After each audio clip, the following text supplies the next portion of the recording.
My name's Jacob Miller. I'm not the kind of guy who scares easy.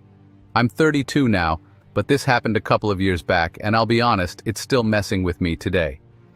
So I just gotten a new job, night watchman at a cemetery outside of this small town in Ohio where I've lived pretty much my whole life.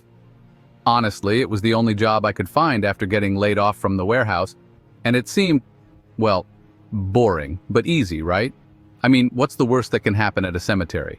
It's quiet, it's dead, literally nothing to worry about. The cemetery wasn't huge or anything. It was bordered by this stretch of woods on one side and an old highway that barely anyone uses anymore. I think there were a couple hundred graves, tops, some newer, but most were from the late 1800s, all worn down and barely readable. My job was simple. I was supposed to walk the grounds twice a night. Once when I got there at midnight and once around 3 a.m., just to make sure there weren't any kids messing around or vandals causing trouble. It was routine, quiet. I'd bring a thermos of coffee, listen to some podcasts, and walk the grounds with my flashlight. Honestly, it was boring as hell. Then one Wednesday night, something happened. Something I still can't explain. I was on my second round of the night, around 2:45 a.m., walking near this old part of the cemetery, way in the back where the gravestones are mostly crumbling and overgrown. Nobody really goes back there, and I don't blame them.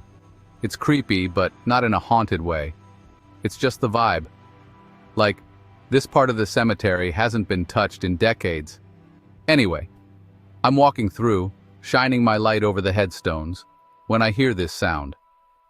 At first I thought it was the wind, but then it happens again.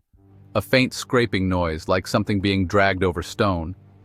I stop, listen, but it goes silent. I figured it was probably an animal, maybe a raccoon or something. I keep walking, but I can't shake this feeling, like, I don't know how to explain it. It wasn't fear exactly, just this sense that something was off. The air felt heavier, and I realized I hadn't heard the wind for a while. Everything was still, too still. As I passed by one of the bigger graves, I caught movement out of the corner of my eye, a shadow, just barely there. I whipped my flashlight around, but there was nothing, just the rows of gravestones and trees swaying in the distance. I took a deep breath, tried to shake it off, but that feeling, it was still there, that sense that I wasn't alone. I kept walking, faster now, trying to get back to the main path. But that's when I saw it. One of the graves looked disturbed. The ground in front of the headstone wasn't flat like the others. It looked like it had been dug up and then smoothed over, like someone had been messing with it recently. My heart skipped a beat. Now I know what you're thinking. Maybe it was just the ground settling, right? Graves do that sometimes. But this was different. It looked deliberate, like something had been dragged or pulled out. I looked at the name on the headstone, Elijah Green, died 1862, and then it clicked. I'd heard that name before, but not from the cemetery. No, I'd heard it just a couple of weeks ago. This guy, Elijah Green, wasn't just some random name. He was the town legend. Apparently, back in the day, Elijah Green had been a Civil War soldier, but the story goes that he wasn't exactly, well, let's just say he wasn't buried right. Some people in town believed his grave was cursed. A few families had claimed to see things, strange things, when they visited his grave. But I'd always thought it was just one of those small-town ghost stories people made up to scare kids. So there I am, standing in front of this disturbed grave with the name Elijah Green on it, and suddenly that old legend didn't feel like just a story anymore.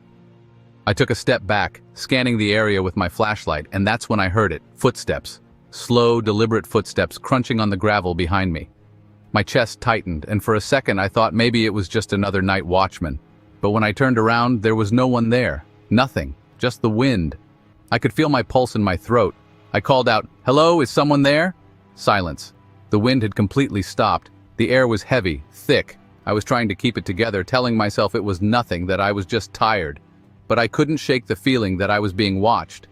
And then out of nowhere I heard it, a voice, barely a whisper, coming from behind me. "Jacob." I froze. It wasn't loud, it wasn't menacing, it was just my name. Like someone was calling me, trying to get my attention. But I was alone. I knew I was alone. Jacob. I spun around, my flashlight darting from tree to tree, grave to grave, but there was no one at all, just rows of old forgotten graves, and that name, Elijah Green, staring back at me. I took a few steps back, my hands shaking, my flashlight starting to flicker. I was about to make a run for it when, out of the corner of my eye, I saw movement again, this time more distinct. A figure, standing by one of the older headstones. It was a man, tall, dressed in what looked like old, tattered clothes. His face was pale, almost gray, and his eyes... God, I'll never forget his eyes. They were hollow, empty, like he was staring right through me.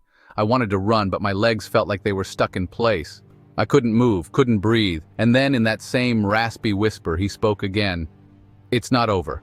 That was it. I don't even remember turning around. I just ran, sprinted back to the office, my heart racing, my flashlight completely dead now. I didn't stop until I was inside with the door locked behind me. I didn't leave that office until the sun came up.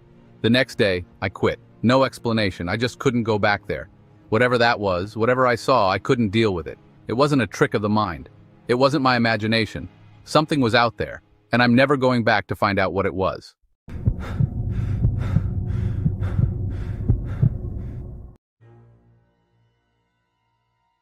You know how people say, it's just a job? Well, for me, working as a night shift security guard at Pine Grove Cemetery was just that, a job. My name's Evan Parker, and for 3 years I'd show up, do my rounds, and clock out without a second thought. It wasn't glamorous, but it was quiet, easy. I didn't mind the solitude. But last Friday night, that was my last shift. And I'll never forget it. It started like any other night. I showed up at 8 p.m., grabbed a coffee from the diner down the street, same as I always did, and headed to the office by the cemetery gates. Pine Grove isn't a big place.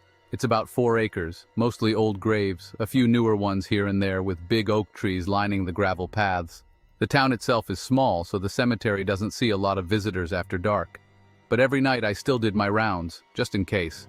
I remember it being colder than usual that night, even for mid-October. The wind was kicking up, blowing leaves around, and the place felt, I don't know, off. You know when something just feels wrong, but you can't put your finger on it? That's how it felt. I tried to shake it off. Told myself I was just tired, maybe a little jumpy because it was my last night on the job. I'd finally gotten a new gig, something with better pay and, more importantly, regular hours. But I couldn't help the feeling that something was watching me. I know it sounds crazy, but I swear, from the minute I stepped into that cemetery, I felt eyes on me. The first hour went by without much incident. I did my usual patrol, checking the gates, the maintenance shed, and the far side where the graves start to get older. Most of the headstones are worn down, some names you can't even make out anymore. There's one that always gave me the creeps, though. I don't know why. Maybe because it's tucked away behind a cluster of trees. Or maybe because it's one of those graves where no one's left flowers in decades. It belonged to a guy named Richard Nelson. Born 1935, died 1957. Young guy. No one ever visited his grave, at least not in the time I worked there. Around 11 p.m., I decided to take my break. I walked back to the office, poured myself a second cup of coffee, and sat down at the desk. I figured I'd scroll through my phone for a bit, maybe catch up on the news or check social media. But then I heard something. A knock. Now, Pine Grove is gated and I hadn't seen anyone come through. The knock was soft, almost like it was coming from outside, but who would knock? I thought maybe it was the wind hitting the window, so I ignored it. But then it came again, louder this time. 3 distinct knocks. I stood up, walked over to the door and swung it open. Nothing, no one there. Just the trees swaying in the wind and the sound of the leaves rustling. I stepped outside, shined my flashlight around, but didn't see a soul. Okay, I thought, maybe I'm imagining things. I was about to head back inside when I noticed something strange. Richard Nelson's grave. It was directly in my line of sight from the office door, and in the dim light I could see something that hadn't been there before. A figure, standing by the headstone. I froze. I've worked this job long enough to know there aren't supposed to be any visitors at this hour, and I was sure I didn't let anyone in. I took a deep breath, trying to shake the unease creeping up my spine. "Hey!" I called out, but the figure didn't move. I started walking toward it, my flashlight bobbing in the darkness as I made my way down the path. As I got closer, I realized the figure wasn't moving at all. In fact, it wasn't a person at all. It was just a jacket draped over the headstone. The relief I felt was ridiculous. It's amazing how your mind can play tricks on you when you're alone in the dark. I walked up to the grave, pulled the jacket off and draped it over my arm. Looked like someone had left it behind, maybe from earlier in the day. I made a mental note to leave it in the lost and found and turned to head back to the office. That's when I heard it. A faint sound, almost like breathing. It was coming from right behind me. I spun around, shining my flashlight wildly, but there was no one there. Just the trees, the graves, and the wind. My heart was pounding now.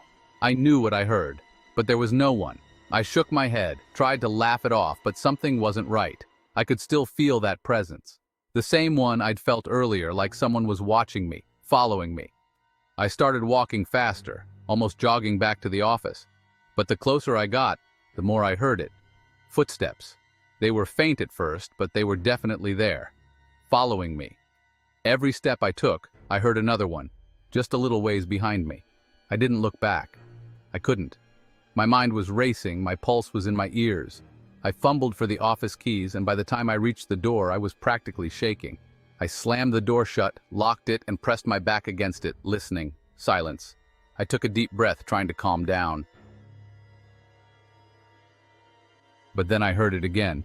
This time it wasn't footsteps. It was the knock. That same soft, deliberate knock, right behind me. I turned slowly, and there it was, the jacket I had left behind on the desk. It had fallen off, crumpled on the floor. I've never left a place so fast in my life. I quit the next day, no notice, no explanation. Just walked in and handed over my badge. It's been a few weeks since that night, but I still can't shake the feeling that something followed me home. I haven't been back to Pine Grove since, and I don't plan to.